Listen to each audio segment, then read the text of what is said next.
bad shit happens. It happens to everyone. Nobody is going to make it out of here without experiencing some bad shit. Maybe it's just challenging. Maybe it's downright god-awful in all of the ways. It's irresponsible to ignore that fact and the symbols and archetypes that we see as tarot readers or astrologers. It bothers me so much when I'm scrolling and I see certain astrologers or tarot readers saying things that just simply are not true because they don't want to fearmonger. They don't want to be negative and love and light. But that's not the way the world works. If you see a tarot reader who's trying to explain that the Seven of Swords is a good card to get in a love reading because you're going to be given an opportunity to learn discernment, and they don't mention that that's probably going to be because your boyfriend is bumping uglies with your sister, that's not very responsible or respectful. If you see an astrologer who is going to treat Mars like a jigglypuff of the chart, like he is not capable of the things that he is archetypally responsible for, that is not responsible. It's not.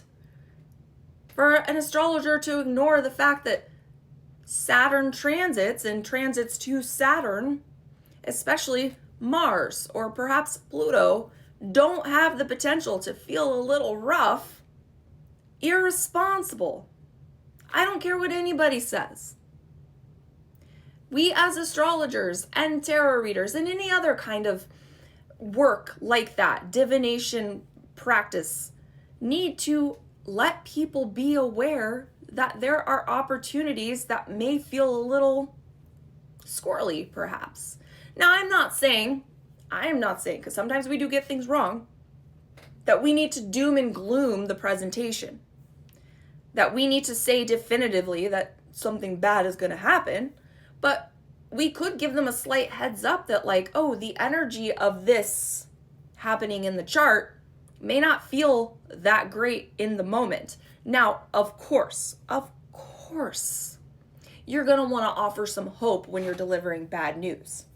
If you're constantly just delivering, heaping piles of shit onto the plates of your clients without giving them any feta to throw on top of it, they're going to stop coming to you, as they should. But this is all to say, when you see an astrologer looking at something and they're expressing concern because concern is warranted, maybe listen. If you have other astrology friends, maybe take that they're looking at and get their opinion. Get a second opinion. But don't expect astrologers to hold your hand and skip around and float in clouds all day. I wish, in this era, in this time, I wish. We're all so tired. But we're all looking at these charts coming up, guys, and we're all like, fuck. And I'm going to use this example because I'm still a little salty about it. A couple months ago, I posted a video that was like, hey, and I get part of the triggering, but this wasn't all the comments. April of 2026, that's going to be a rough birth chart to have. So if that's what you're trying to do, maybe either hold off or do it now. But let's try to avoid this window. Now, I get it. I get that there was an insensitivity there for those that have issues with that. I get it now. I learned from that. I won't do that again.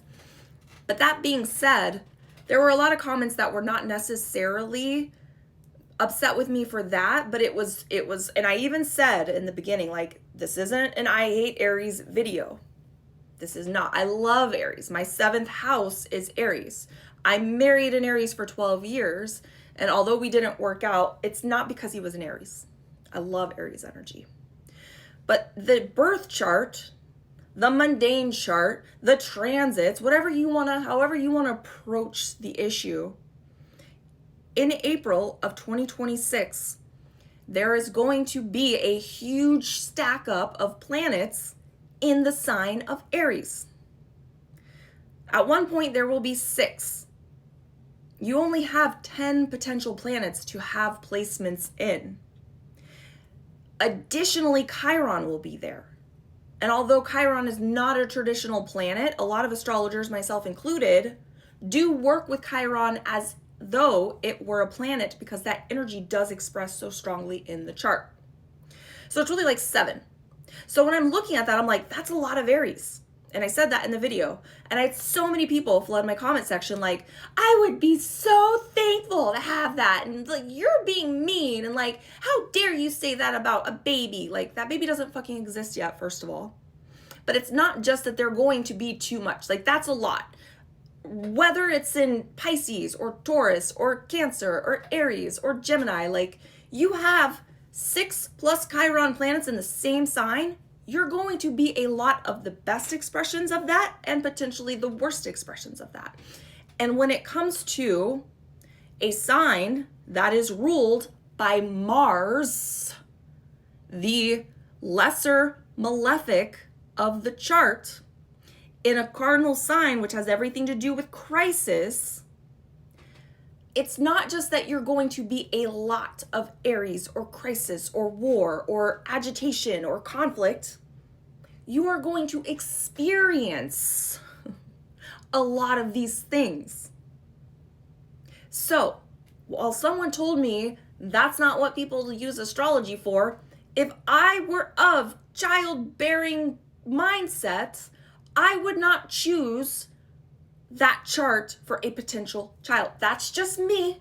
That's just me, because I know, looking at a chart with that much Aries, wherever you have Aries in your chart, there is a inclination, there is a higher likelihood that you will experience conflict in that part of your chart. Throw a bunch of planets in it, and with every planet you throw in there, you're increasing your odds of that happening. Period. That is fact. So when you have 7, planetary astral bodies in there, just stacked up, it's so irresponsible as an astrologer to not mention the fact that that's going to be rough sometimes. Not all the time.